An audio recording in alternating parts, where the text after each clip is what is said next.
Hello, mambo?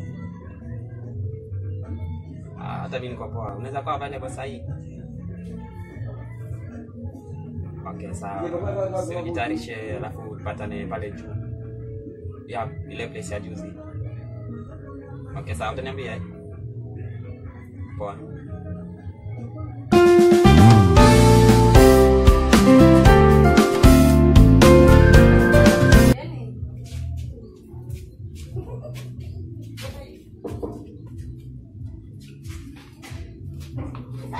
Oya, niaje bro?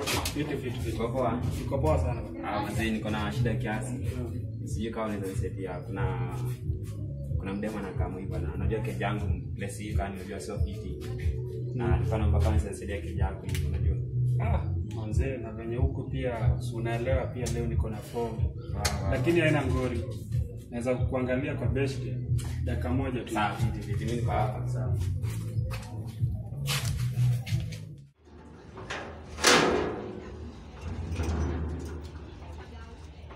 Sasa Lisa. Kwa sana dada. Unaondoka? Nilikuwa naondoka. Nilikuwa nataka unisaidie kiasi. Aha. Nataka usaidie best yangu fulani. Aha. Na kifunguu.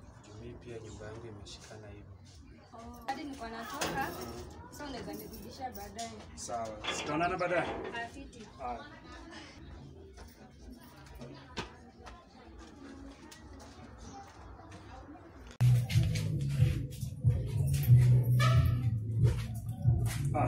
Shafika. Shukrani Jo. Unajua napanga mzee Jo. Alafu hiyo keja ni ile base ya siku ile. Ile penye tulikuwa juzi. So ground floor room number 1. Sawa, fika tena ni check alafu. Sawa muri. Fit.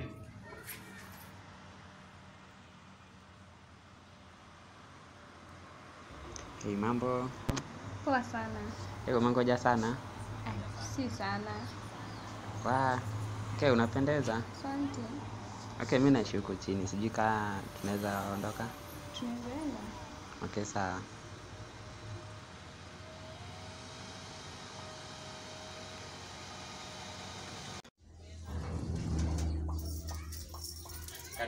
Karibu.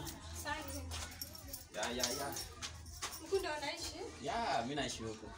Kuna kaa poa. Tuko fiti? Nikijaribu tu unajua ndo hivyo. Ya. Karibu ndani. Asante. My queen. Asante. Welcome. Baby. Sasa huyu boy nimwambie hii nyumba ni yangu ama niache?